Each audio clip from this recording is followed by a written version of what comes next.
Hello everyone, मैं हूँ प्रियंका और आप सभी का स्वागत है इंस्टेंट एग्जाम फेरी पे। तो फ्रेंड्स, सबसे पहले तो मैं ये बता दूं कि जो फ्रेंड्स सीटेट अपीयरिंग वाले हैं वो इसमें अप्लाई नहीं कर सकते हैं और जो क्वालिफाई कर गए हैं वो अप्लाई कर सकते हैं। बात करें बीटीसी और डीएलएड की, तो उनके लिए सीटेट सेकंड पास होना जरूरी है, तभी वो इसमें अप्लाई कर सकते हैं। तो उनके लिए अच्छी न्यूज़ है, क्योंकि अगर वो बिहार टेट भी पास हैं और सीटेट भी पास हैं तो अप्लाई कर सकते हैं। अगर हम बात करें बीएड वालों की, तो बीएड वाले के लिए थोड़ी सी यहाँ पे ये है कि अगर वो बिहार वाला जो एस्टेट हुआ है, अगर वो क्वालिफाई है तभी वो 9th-10th में या 11th-12th में जा सकते हैं, वो फॉर्म अप्लाई कर सकते हैं। लेकिन अगर वो बिहार एस्टेट वाला नहीं क्वालिफाई है तो सिर्फ 6 to 8 में ही रह जाएंगे। वो भी अगर सी टेट सेकेंड पास है तो, और फर्स्ट पास है तो वो भी नहीं अप्लाई कर सकते हैं। ये थोड़ा सा बीएड वाले के लिए मुझे थोड़ा सा बुरा लग रहा है कि अगर वो सेकेंड पेपर नहीं क्वालिफाई है तो वो किसी चीज़ में भी अप्लाई नहीं कर सकते हैं। तो फ्रेंड्स, चलिए हम इस पर आगे स्टार्ट करते हैं। तो चलिए फ्रेंड्स, स्टार्ट करते हैं। आपका ज़्यादा टाइम नहीं लेते हुए हम चीज़ों को बड़े ही अच्छे ढंग से शॉर्ट फॉर्म में समझाने की कोशिश करेंगे, जिससे कि मेन जो भी इम्पोर्टेंट फैक्ट है जो आपके लिए ज़रूरत की है, जो आपको एक्चुअल में जिस चीज़ की ज़रूरत है, जो आप जानना चाहते हैं, उस चीज़ पे हम बात करेंगे। ज़्यादा डिटेल में नहीं जाएंगे। जो आपके लिए बहुत ही इम्पोर्टेंट है, मेन टॉपिक जो है, मेन फैक्ट है, उस पर हम बात करेंगे। तो चलिए फ्रेंड्स, स्टार्ट करते हैं। जैसे कि आप सभी को पता है कि बीपीएससी टीआरई और फेज़ 2.0 का आज नोटिफिकेशन आ गया है और उसका जो फॉर्म भरना है वो 5 नवंबर से स्टार्ट है। तो बात करें हम निबंधन एवं भुगतान प्रारंभ करने की तिथि, वो आपका 5 नवंबर यानी कि आज से ही ये स्टार्ट है। और विलंब शुल्क के साथ निबंधन एवं भुगतान की जो अंतिम तिथि है वो 17 नवंबर है। ठीक है, तो आज 5 नवंबर से स्टार्ट करने की तिथि है और लास्ट जो तिथि है वो आपका 17 नवंबर है। अगर हम बात करें यहाँ पर फॉर्म स्टार्ट कब से होगा अप्लाई करना, तो आपका 10 नवंबर से स्टार्ट होगा और लास्ट डेट है वो 25 नवंबर लास्ट डेट है। अगर हम बात करें यहाँ पे शेड्यूल ऑफ एग्ज़ाम का शेड्यूल क्या है, उसका फॉर्मेट क्या है, पैटर्न क्या है, कैसे पेपर आएगा और क्या क्या सब्जेक्ट होगा, उससे रिगार्डिंग हम थोड़ा सा यहाँ पे देख लेते हैं। तो फ्रेंड्स, जो भी पेपर का पैटर्न है, मॉडल है, शेड्यूल है, वो है, एक तो होगा आपका 3 भाग में आपका पेपर होगा, भाग 1, भाग 2 एंड भाग 3। भाग 1 आपका लैंग्वेज बेस्ड पेपर होगा, भाषा के ऊपर पेपर होगा, जो कि आपका 30 नंबर का आएगा। ये सिर्फ क्वालिफाइंग पेपर होगा, इसमें बहुत ज़्यादा मार्क्स लाने की ज़रूरत नहीं है। ऐसा नहीं है कि आपको 30 में 30 लाना है तो आपका इससे मेरिट बनेगा, इससे कोई मेरिट नहीं बनने वाला है। ये सिर्फ आपका क्वालिफाइंग पेपर है। तो आप 30 नंबर का है, चाहे आप जितना भी ला के इसको सिर्फ क्वालिफाई करना है। हाँ, यहाँ पे अगर हम बात करें जीके और जीएस की, तो आपका 40 मार्क्स का है टोटल। सब्जेक्ट बहुत ही इंपॉर्टेंट है जो आपका 80 मार्क्स का है। इन दोनों पेपर में आपको अधिक से अधिक नंबर गेन करना है, जिससे कि आप अपने कोट ऑफ में अच्छा स्कोर ला सकते हैं और उसमें आपका मतलब लिस्ट में नाम आ सकता है। तो आपको जिस पेपर पर ज़्यादा फोकस करने की ज़रूरत है वो है जीके और जीएस की, और आपके अपने सब्जेक्ट के ऊपर। सब्जेक्ट बड़ा ही इंपॉर्टेंट है, 80 नंबर का है, तो आप इस पर कोशिश करें कि 70-75 नंबर तक आप ला लें, ताकि यही स्कोरिंग नंबर है और इसी से आपकी मेरिट बनेगी। टोटल जो नंबर है, मार्क्स है आपका 150 का है।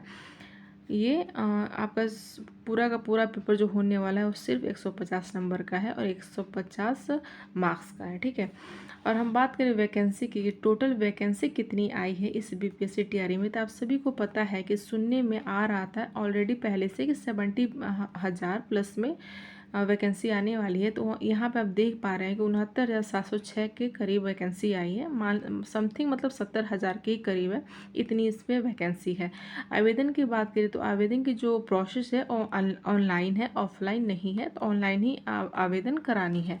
ठीक है, तो हम चलते हैं यहाँ पे नेक्स्ट अपने चीज़ पे बात करने। अगर हम यहाँ पे वैकेंसी की बात करें कि किस में कितनी कितनी वैकेंसी है और कितने पोस्ट हैं, तो इस सारे चीज़ों के बारे में हम यहाँ पे डिटेल में देख रहे हैं। जैसे कि 6 to 8 की वैकेंसी है, और मतलब तीनों की वैकेंसी आई हुई है, 6 to 8 की और 9 to 10th की और 11 to 12th की, तीनों की। तो अलग अलग हम वैकेंसी की बात करें तो 6 to 8 की जो टोटल वैकेंसी है वो आपका 31,982 पद है।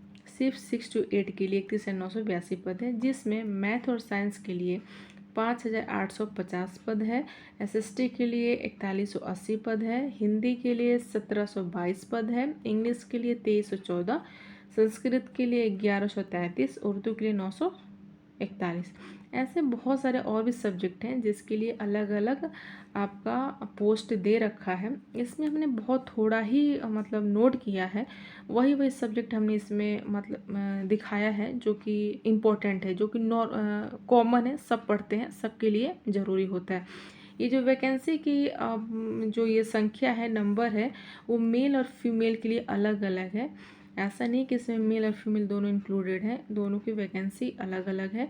मैं एक अलग से वीडियो बना दूंगी जिसमें कि आपको अच्छे से डिटेल बता दूंगी कि किस किस पोस्ट पे 6 to 8 के लिए, 9 to 10 के लिए, 11 12 के लिए कितनी कितनी हर सब्जेक्ट वाइज मेल और फीमेल के लिए अलग अलग कितने पोस्ट हैं। सारी चीज़ें मैं एक अलग से वीडियो बना के उसमें आप सभी को डिटेल में समझा दूंगी।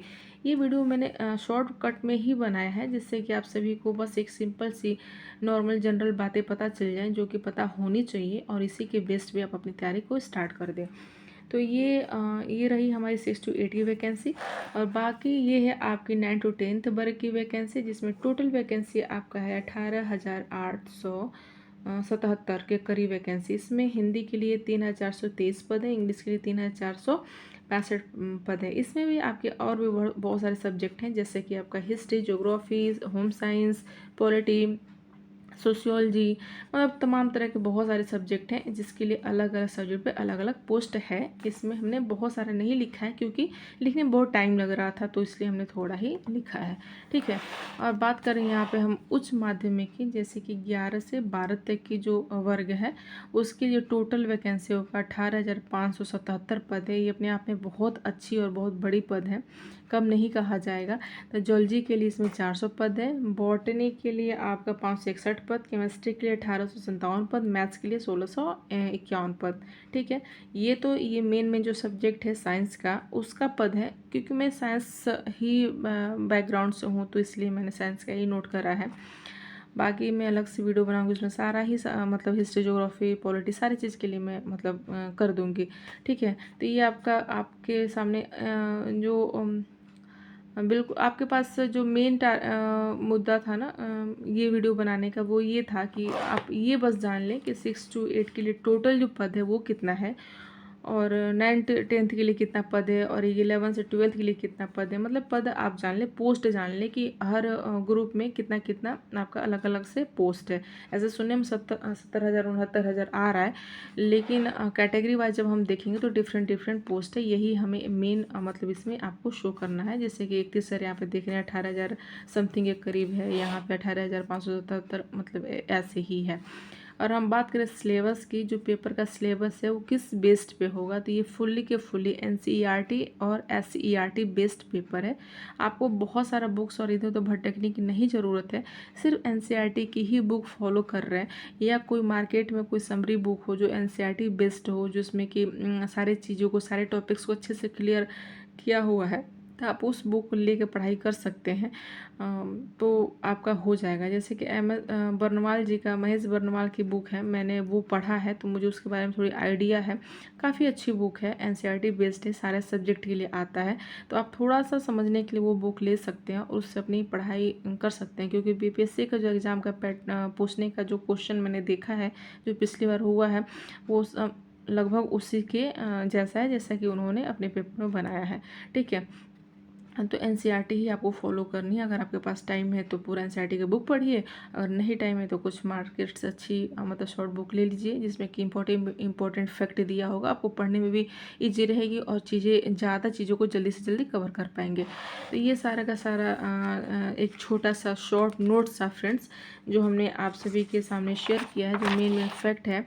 मैं आप सभी कमेंट करके बताना कि मतलब लॉन्ग में एक अच्छे से वीडियो बना दूंगी, तो अगर आप लोगों को चाहिए तो फ्रेंड्स आप तब तक के लिए बस इतना ही। मिलती हूँ आप सभी से एक नए वीडियो में, और हंसते रहिए, मुस्कुराते रहिए, अपनी तैयारी करते रहिए।